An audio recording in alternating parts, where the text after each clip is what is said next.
Hey, what's up? This is Ricardo at Parts People, and in this video, we'll outline the steps for completing a part replacement on your Dell PC. Visit our website and use this coupon for a 5% off discount.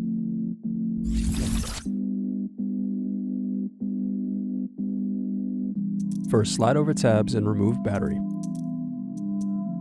Then unscrew and remove access door. Now remove bottom base screws.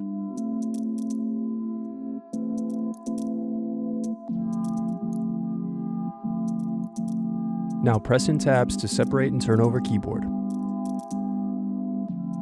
Then disconnect and remove keyboard.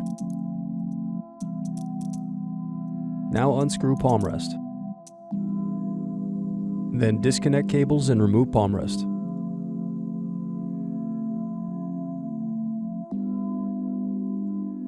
Now disconnect and remove SD/USB circuit board.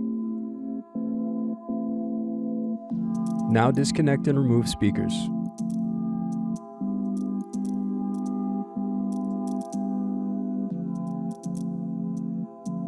Thanks for watching.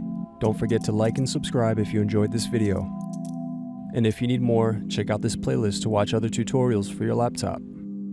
You can also click here to find parts for your laptop at partspeople.com.